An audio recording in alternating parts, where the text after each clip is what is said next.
I'm not an inspirational speaker. I've never lost a limb on a mountainside, metaphorically or otherwise, and I'm certainly not here to give career advice because, well, I've never really had what most would consider a job.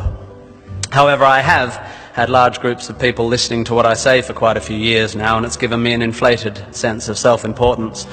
So I will now, at the ripe old age of 37.9, bestow upon you 9 life lessons. 1, you don't have to have a dream. Americans on talent shows always talk about their dreams. Fine, if you have something you've always wanted to do, dreamed of, like in your heart, go for it. After all, it's something to do with your time, chasing a dream. And if it's a big enough one, it'll take you most of your life to achieve, so by the time you get to it and are staring into the abyss of the meaninglessness of your achievement, you'll be almost dead, so it won't matter. I never really had one of these dreams, and so I advocate passionate dedication to the pursuit of short-term goals. Be micro-ambitious. Put your head down and work with pride on whatever is in front of you. You never know where you might end up. Just be aware the next worthy pursuit will probably appear in your periphery, which is why you should be careful of long-term dreams. If you focus too far in front of you, you won't see the shiny thing out the corner of your eye. 2, don't seek happiness. Happiness is like an orgasm. If you think about it too much, it goes away.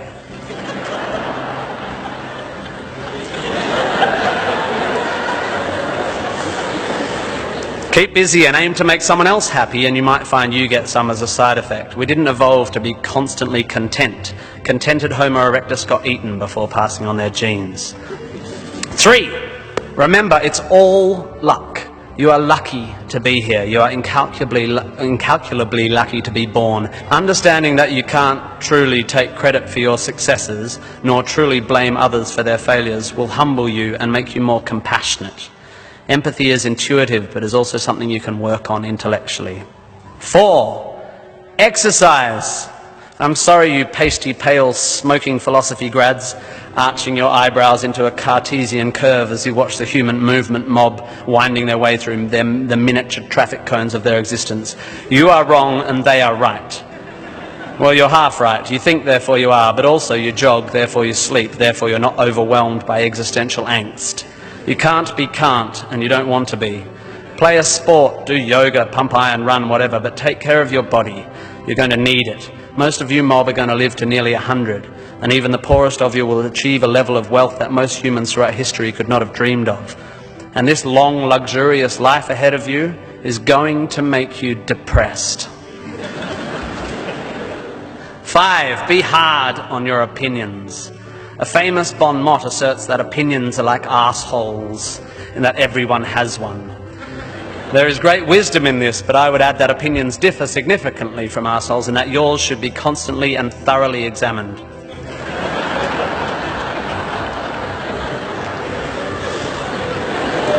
We must think critically and not just about the ideas of others. Be hard on your beliefs, take them out onto the veranda and hit them with a cricket bat. Be intellectually rigorous, identify your biases, your prejudices, your privileges. Most of society's arguments are kept alive by a failure to acknowledge nuance. We tend to generate false dichotomies and then try to argue one point using 2 entirely different sets of assumptions, like 2 tennis players trying to win a match by hitting beautifully executed shots from either end of separate tennis courts. 6, be a teacher. Please, please, please be a teacher.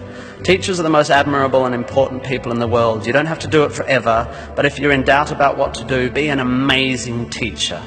Even if you're not a teacher, be a teacher. Share your ideas. Don't take for granted your education. Rejoice in what you learn and spray it. 7, define yourself by what you love. I found myself doing this thing a bit recently where if someone asks me what sort of music I like, I say, well, I don't listen to the radio because pop song lyrics annoy me. Or if someone asks me what food I like, I say, I think truffle oil is overused and slightly obnoxious. And I see it all the time online, people whose idea of being part of a subculture is to hate Coldplay or football or feminists or the Liberal Party. We have a tendency to define ourselves in opposition to stuff. As a comedian, I make my living out of it. But try to also express your passion for things you love. Be demonstrative and generous in your praise of those you admire. Send thank you cards and give standing ovations. Be pro stuff, not just anti stuff. 8, respect people with less power than you. I have in the past made important decisions about people I work with, agents and producers, big decisions based largely on how they treat the wait staff in the restaurants we're having the meeting in. I don't care if you're the most powerful cat in the room, I will judge you on how you treat the least powerful. So there. 9, finally, don't rush. You don't need to already know what you're going to do with the rest of your life. Don't panic. You will soon be dead. Life will sometimes seem long and tough, and God, it's tiring.